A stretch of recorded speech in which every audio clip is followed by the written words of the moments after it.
नमस्कार, एक बार फिर से मैं आप सभी के सामने उपस्थित हूँ बेहद महत्वपूर्ण टॉपिक के साथ। और आज हम बात करने वाले हैं चाइना और ऑस्ट्रेलिया के बारे में, जहां पर ऑस्ट्रेलिया ने कहा है कि वो चीन से अपना 99 ईयर्स पहले जो दिया हुआ एक बंदरगाह था उसको वापस ले लेगा।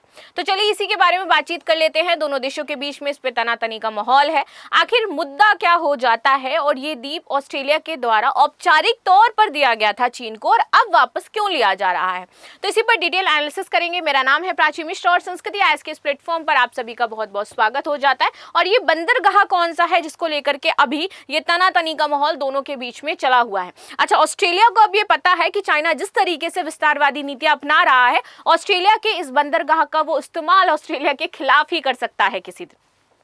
और स्पेसिफिकली जो वो बंदरगाह है वो स्ट्रेटेजिकली तौर पर अगर देखा जाए तो ऑस्ट्रेलिया के बहुत ही ज़्यादा इंपॉर्टेंट हो जाता है।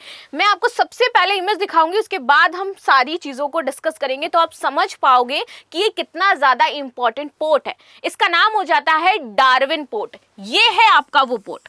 अब देखिए एकदम आपकी देखो समुद्र के किनारे आपका ये बेहतर तरीके से बेहतर लोकेशन पे आपका ये पोर्ट बना हुआ है। अब इस पोर्ट से कितनी जगहों पर चाइना के यहाँ पर निगरानी हम रख सकते थे अगर ऑस्ट्रेलिया ऐसा नहीं करता तो देखो यहाँ से सीधा Jakarta, Singapore, Kuala Lumpur, Bangkok, Hong Kong, Taipei, Beijing, Seoul और टोक्यो, ये इतनी सारी जगहों को यहाँ पर कवर करे। कैन यू इमेजिन दैट कि ये कितना ज़्यादा इंपॉर्टेंट हो जाता है। लेकिन अभी आधिपत्य किसका है यहाँ पर? चाइना के। और चाइना इन सभी जगहों पर अपनी नज़र रखा है, चाहे वो टोक्यो हो, सियाल हो, बीजिंग हो, ताइपे हो, हांगकांग हो, बैंकॉक हो, कुआलालंपुरम हो, सिंगापुर हो या फिर जकार्ता हो, राइट। इसीलिए अब ऑस्ट्रेलिया का कहना है कि मुझे ये डार्विन पोर्ट चाहिए, क्योंकि अब जो हमारा डील था कि 99 ईयर्स के लिए मैंने आपको लीज पे दिया था, अब वो लीज हमारी हम खत्म करते हैं और हम आपसे ये वापस पोर्ट चाहते हैं। तो चलो अब समझेंगे पूरा मुद्दा, क्योंकि मैंने आपको समझा दिया है कि ये इंपॉर्टेंट कितना है। ये चाइना अभी इस पर अधिकार जमा करके बैठा है और ऑस्ट्रेलिया के लिए कितना इंपॉर्टेंट हो जाता है, तो ये आपको यहाँ पर दिख रहा है कि कितनी सारी जगहों को ये कवर कर रहा है। So now finally come to the topic. Australia के प्रधानमंत्री कौन है इस समय? एंथनी एल्बनीज, ठीक है। ये अगले हफ्ते चीन जा रहे हैं। किस लिए जा रहे हैं? इसी चीज की बातचीत करने जा रहे हैं। इनका कहना है कि अगर ये नहीं मानेंगे डॉक्यूमेंटेशन पे तो फिर हम स्ट्रिक्ट एक्शन लेंगे चाइना के खिलाफ। फिर उस तरीके से डिस्कस किया जाएगा रणनीतिक तौर पर, और ये वहां जाकर के अपने डार्विन पोर्ट को चाइना से वापस मांग सकते हैं। बट इसी बीच चाइना ने भी क्लियर कर दिया है कि इट्स नॉट लाइक बिफोर, ये पहली जैसी चीज़ें नहीं है। मैंने बहुत इन्वेस्टमेंट कर दिया है इस पोर्ट पर, लगभग 1000 से ज़्यादा लोग इस पोर्ट पर काम करते हैं, और तुम अगर इसे खरीदना चाहते हो, क्योंकि पहले ये जा रहे हैं अभी खरीदने के पर्पज से कि मैं ये पोर्ट खरीद लूँगा, और अगर ये खरीदने के लिए राजी नहीं होता है, चाइना नहीं बेचेगा, तो अगर वो बेचने के लिए राजी नहीं होता है तो इनका कहना है कि फिर हम राजनीतिक तौर पर जाएंगे और वहाँ पर सीधे जो समझौते हैं उनके बारे में डॉक्यूमेंटेशन के आधार पर बातचीत करेंगे, राइट। तो इनका कहना है कि भैया 1000 लोग काम कर रहे हैं, तुम 1000 लोगों को नहीं निकाल सकते ना वहां से, वो लोग कहाँ जाएंगे? खैर, इससे चाइना को कोई फर्क नहीं पड़ता है कि 1000 काम करे 2000 काम करे। मेन बात ये है कि ये जो पोर्ट है वो अब बहुत ही ज्यादा इंपॉर्टेंट हो गया है फॉर चाइना, राइट। चलिए आगे बात करते हैं। डार्विन पोर्ट विवाद, ऑस्ट्रेलिया और चीन तनाव तथा राष्ट्रीय सुरक्षा पर सवाल। क्या हो जाता है? 2015 की अगर हम बात करें तो ऑस्ट्रेलिया की जो नॉर्दर्न टेरिटरी सरकार है, इन्होंने आर्थिक तंगी की वजह से इस पोर्ट को लीज पर दे दिया था 99 ईयर्स के लिए। चीनी कंपनी का नाम है लैंडब्रिज ग्रुप, जिसको ये लीज पर इन्होंने दिया था, और दिया कितने में था? 506 मिलियन ऑस्ट्रेलियाई डॉलर में इसको यहाँ पर इन्होंने दे दिया था, ठीक है। अब आगे बात करते हैं। ये सौदा उस समय काफी विवादग्रस्त रहा, क्योंकि ऑस्ट्रेलिया के जो लोग थे वो इसके खिलाफ थे, क्योंकि उनका कहना था कि जिस पोर्ट को आप दे रहे हो ना, ये ऑस्ट्रेलिया की पूरी सुरक्षा यहाँ से आपकी देखी जा सकती है, पूरी सुरक्षा को यहाँ से संदर्भित किया जा सकता है, और आप ऑस्ट्रेलिया की सुरक्षा को यहाँ पर खतरे में डाल रहे हैं। बट उस समय की जो सरकार थी उसने बोला कि मेरे लिए इससे ज्यादा इंपॉर्टेंट इस समय मेरी सेना हो जाती है, और मैं अपनी सेना के लिए इस पोर्ट को लीज पर दे सकता हूं। ये इंडो पैसिफिक क्षेत्र में है सबसे बड़ी बात, ये जो इनका पोर्ट हो जाता है। तो इंडो पैसिफिक क्षेत्र में ऑस्ट्रेलिया की सैन्य और व्यापारिक गतिविधियों का केंद्र माना जाता है, और अमेरिकी मरीन कॉर्प्स की टुकड़ियां जो है वो इसके लिए महत्वपूर्ण है, जो वहां पर रोटेशनल बेस पर तैनाती रखती हैं। इसलिए इसके फैसले का ऑस्ट्रेलिया और अमेरिका पे व्यापक विरोध हुआ, क्योंकि इसे राष्ट्रीय सुरक्षा का खतरा माना गया। और ऑफ कोर्स जिस तरीके से मैंने आपको इमेज शो करी है वो आपको दिख रहा है कि किस तरीके से ये राष्ट्रीय सुरक्षा के लिए खतरनाक बन सकता है। बट फिर भी उस समय की जो सरकार थी उसने देखा कि नहीं भाई, हमें इससे कोई मतलब नहीं, हमें मतलब है कि अभी मुझे अपनी सेना को भरण पोषण करना है, उसको पालना है। सिंपल सी बातें हैं।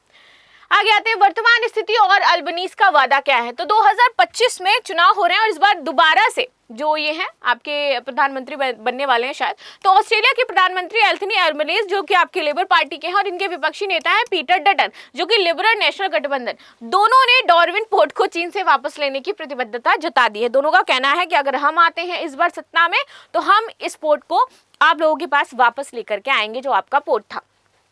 अब देखो, अल्बनीज ने अपनी दूसरी बार की जीत को, जो कि 3 मई 2025 के बाद, इस मुद्दे को राष्ट्रीय सुरक्षा रणनीति हितों के लिए प्राथमिक बताया है। तो ये दूसरी बात फाइनली बन गए थे।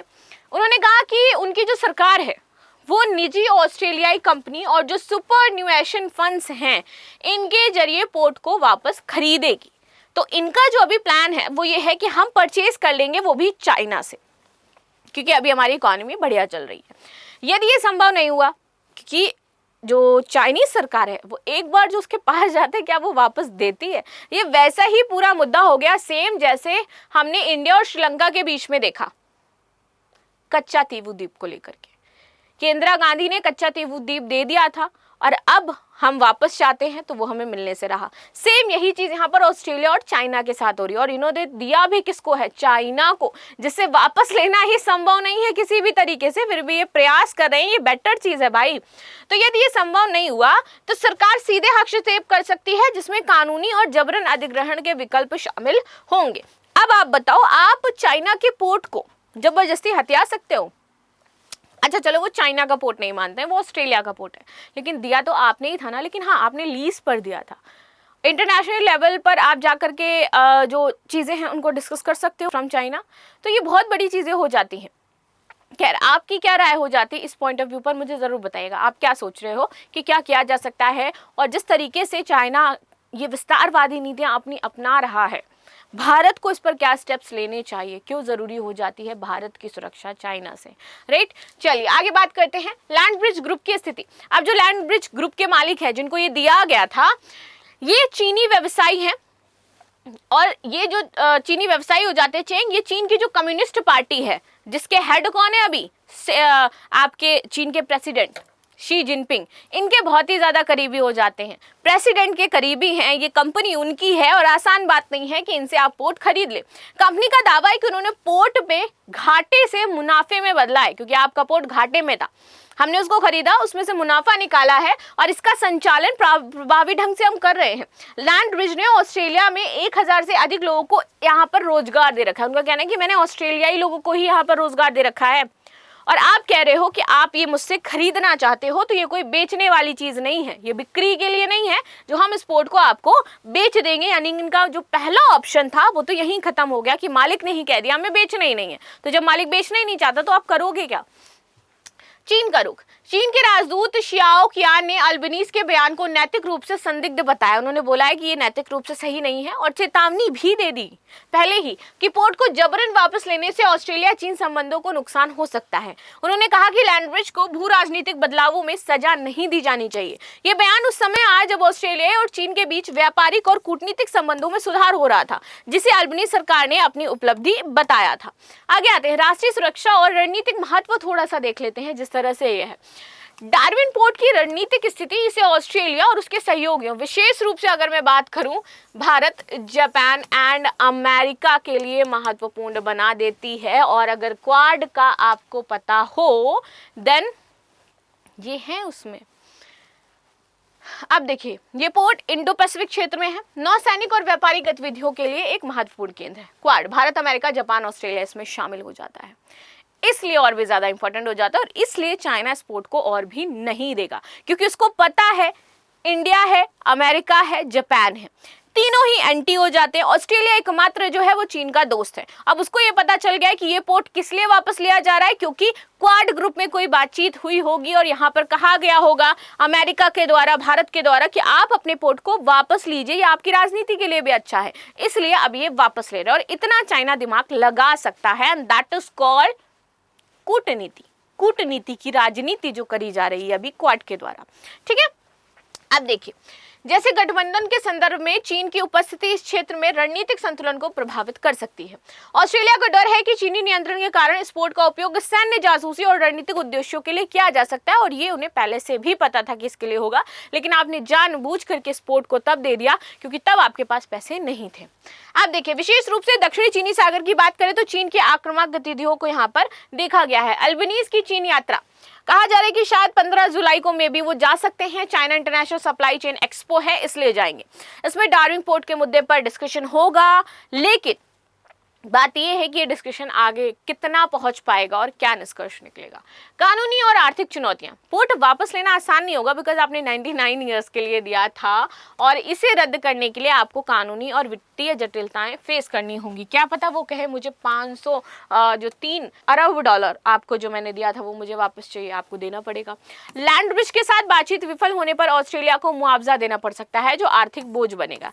इसके अलावा न्यू साउथ वेल्स यूनिवर्सिटी के प्रोफेसर झोउ वेहुआन के अनुसार राष्ट्रीय सुरक्षा के आधार पर इस तरीके के कदमों से ऑस्ट्रेलिया की जो विदेश निवेश है, इसकी नीतियों पर सवाल खड़ा हो जाएगा कि पहले तो आप विदेशी निवेश करवाते हो, आपके लोग उसमें काम कर रहे हैं, उसके बाद आप कहते हो कि ये चीज़ हमें वापस चाहिए, तो इंटरनेशनली आपकी छवि को खराब कर सकता है अगर फॉरेन इन्वेस्टमेंट की बातचीत करी जाए तो, राइट। लेकिन हर देश को अपनी सुरक्षा का अधिकार होता है, और अगर उसे लग रहा है कि इससे हमारी राष्ट्रीय सुरक्षा प्रभावित हो रही है तो वो इस पर एक्शन ले सकता है, इसमें कोई भी डाउट नहीं है, और ये पूरी तरीके से सही भी हो जाता है, राइट। आगे बात करेंगे व्यापक भू राजनीतिक संदर्भ। ये विवाद ऑस्ट्रेलिया चीन संबंधों और व्यापक इंडो पैसिफिक रणनीति का हिस्सा है।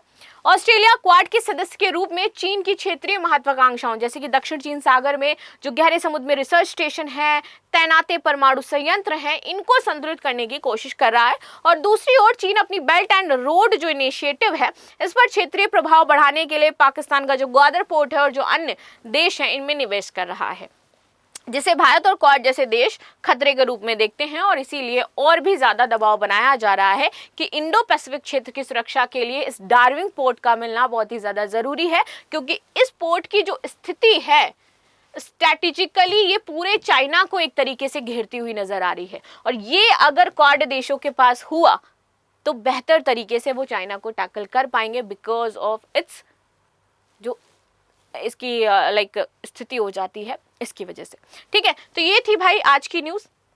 आप मुझे बताइए कि आपको टॉपिक कैसा लगा, आपकी क्या राय है इस टॉपिक के बारे में, आपके क्या थॉट्स हो जाते हैं। मिलते हैं अब हम लोग नेक्स्ट क्लास में, तब तक के लिए धन्यवाद। लाइक शेयर सब्सक्राइब करना बिल्कुल भी ना भूलें, and thank you so much.